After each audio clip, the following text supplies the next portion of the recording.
Alô, amigos e amigas da Rede Prêmio de Televisão.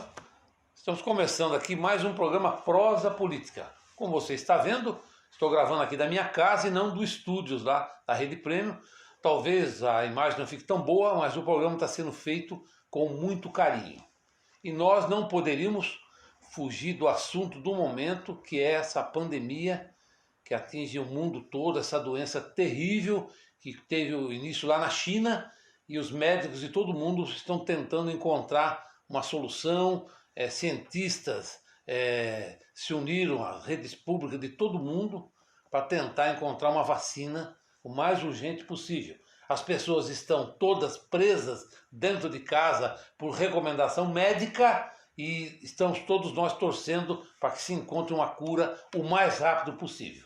E nós procuramos, óbvio, com muita dificuldade, mas conseguimos um importante depoimento de um médico que tem já 38 anos de experiência na área pública, que é o Dr. Carlos Gaspar, médico infectologista, que tem muita experiência, e nós fizemos algumas perguntas para ele que eu tenho certeza que você que está em casa vai gostar de ouvir os esclarecimentos do Dr. Gaspar. Dr. Gaspar, conta pra gente aí, o que é esse vírus? O que é esse coronavírus? Esse novo coronavírus que atingiu toda a população mundial. Oi, Mota, obrigado pelo convite. Queria cumprimentar todas as pessoas que estão nos assistindo. E o assunto é o que está em pauta no mundo todo, que é a nossa pandemia por coronavírus. Eu vou fazer uma retrospectiva, o que é esse vírus. Esse vírus já é altamente conhecido pela comunidade científica. Já existe o coronavírus, os antigos coronavírus, que é uma família de vírus, chama corona porque ele tem uma aparência de coroa. E em 2019 surgiu na China, numa cidade de Wuhan, algumas pneumonias atípicas que ninguém conseguia identificar e que levavam ao óbito. Aí rapidamente fizeram a detecção de um vírus que é da família coronavírus. Como ele tinha 20% do material genético diferente dos outros vírus, ou seja, ele tinha 80% igual aos outros coronavírus, mas 20% do seu material genético era diferente dos coronavírus antigos. Aí que surgiu o nome coronavírus, novo coronavírus, porque ele tem uma mutação, 20% é diferente. E aí era um vírus diferente, e a gente não, com tudo que é novo, diferente, a gente não sabe como lidar. E surgiu justamente num país fechado, como a China, da cidade de Wuhan, e a gente não soube as informações precisas do que estava ocorrendo. Com certeza, a comunidade chinesa omitiu alguns fatos que seriam importantes para que o mundo tomasse providência com uma rapidez maior do que já fizemos. Então esse novo coronavírus, chamado Covid-19, porque ele foi detectado no ano de 2019. Começou na China, e a China é um país, apesar de um regime fechado, um regime político fechado, ele tem um comércio que abrange o mundo todo. Então é muito comum um trânsito comercial, turístico e econômico por vários países do mundo, Estados Unidos, Europa, Brasil.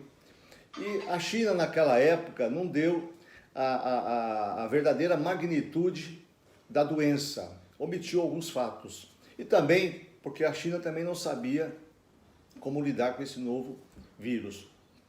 Aí nós começamos a assistir o drama da China e de repente apareceu esse vírus na Europa. A Europa, um continente antigo, onde a gente imagina que o sistema de saúde está preparado para enfrentar epidemias. A gente lembra da pandemia da gripe espanhola. E de repente a gente viu os países da Europa, países ricos, Itália, França, Alemanha, se dobrarem a esse vírus com um número de mortes enormes, né? E aí vamos trazer o foco para o Brasil.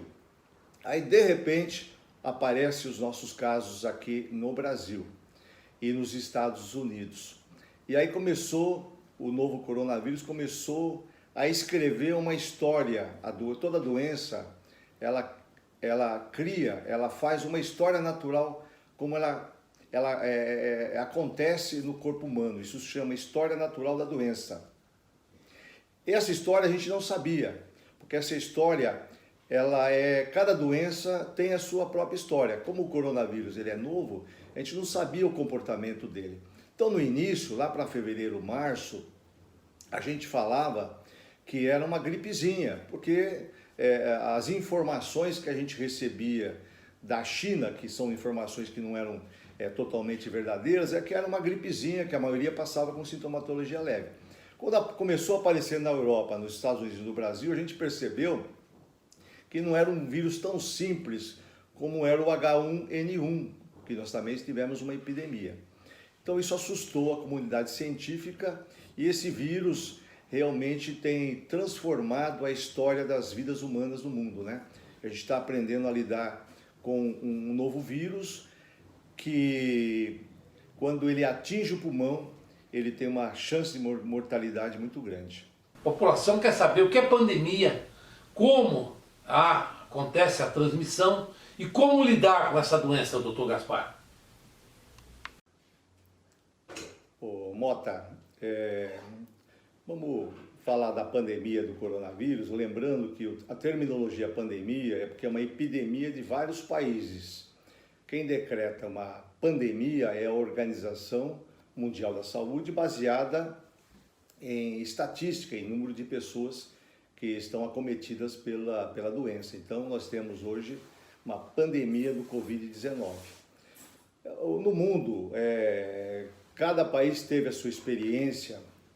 A Coreia do Sul teve uma experiência muito boa, a Europa uma experiência ruim, os Estados Unidos está passando por uma situação caótica. Então a gente já começou a aprender a história natural do Covid-19.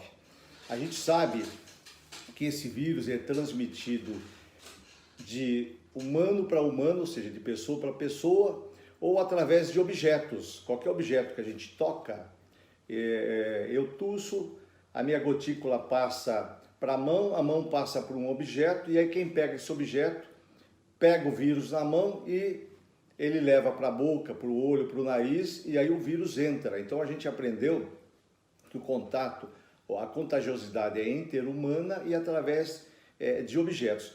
A partir disso, desse conhecimento, a gente começa a montar a estratégia de defesa, lembrando que não ficou configurado se animal passa para o ser humano, apesar que os animais podem ter o coronavírus, mas o velho coronavírus, o novo, não foi demonstrado que seja transmitido para o homem ou do homem para o animal, não foi provado isso. E também não foi provado que o Covid, ele dá uma infecção, a pessoa fica imune e provavelmente a chance é grande de não ser recontaminado pela doença. A partir do momento que a gente conheceu essa história, a gente sabe como se defender.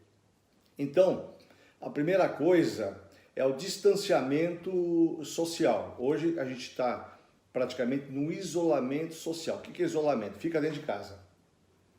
O que a palavra-chave hoje para tentar equacionar o mundo é o distanciamento. O que é o distanciamento? É ficar longe, 2 metros um do outro, porque falando, as gotículas, que são o maior meio de transmissão do vírus, elas não atingem uma pessoa a outra, a não ser que haja um espirro ou uma tosse, aí a velocidade e o alcance é maior. Aí outra defesa nossa é a máscara. A máscara é o que tem de melhor hoje, porque ela faz uma barreira física e provavelmente as medidas que vão ser adotadas daqui para frente é a utilização de máscara, ou máscaras fabricadas, pré-fabricadas, ou máscaras domésticas que podem ser fabricadas dentro de casa. Mas o importante é a barreira. E a outra coisa, que o veículo de maior transmissão é a mão. E aí a gente usa o álcool gel ou lavar com água e sabão, acho que é altamente eficiente. Então hoje a polêmica do mundo é que a Covid-19 já está praticamente equacionada, a gente já sabe mais ou menos o que vai acontecer. Mas a gente tem que desatar esse nó na parte econômica. Então os governantes vão ter que abrir para que a economia comece a fluir. Eu acho que essa abertura tem que ser gradual e tem que ter esse respeito de distanciamento dos seres humanos, a proteção com a máscara e o álcool gel. Vamos dar como exemplo o Japão. Por que o Japão está tendo uma baixa contagiosidade e está tendo uma baixa letalidade? Porque lá é de costume. O japonês ele não se cumprimenta com a mão como o europeu ou o brasileiro se cumprimenta. O japonês não se abraça, não se beija e tradicionalmente eles já usam máscara, porque é um país que tem uma poluição grande, então tradicionalmente eles usam máscara. Então a palavra-chave, a frase-chave da saída para a economia é um distanciamento social, ou seja, aos poucos a gente vai saindo, aquele grupo que de risco, acima de 60, com comorbidades, ainda deve ficar dentro de casa e aos poucos o comércio deve sendo liberado. E a gente sempre tem que respeitar então o distanciamento social, álcool gel, máscara e respeito ao ser humano. Como o doutor Gaspar colocou, é importante ficar em casa. E também que estamos vendo governos de todo o mundo atendendo à recomendação da OMS, que é a Organização Mundial da Saúde, que através de médicos e cientistas recomenda a não circulação de pessoas. Assim os governos resolveram paralisar as escolas, o comércio em geral, a circulação em praças públicas, como grandes parques, praia, cancelaram grandes eventos em todo o mundo, na área cultural, né, na área artística, de uma forma geral, grandes eventos como futebol, basquete, para, de uma forma ou de outra, encontrar um jeito que essa doença não se propague por todo o mundo. Nós estamos aí assistindo algumas manifestações pedindo o fim do isolamento. Mas nós precisamos sim ouvir os médicos e os cientistas. Vamos para um rápido intervalo e já voltamos com mais uma fala do Dr. Gaspar.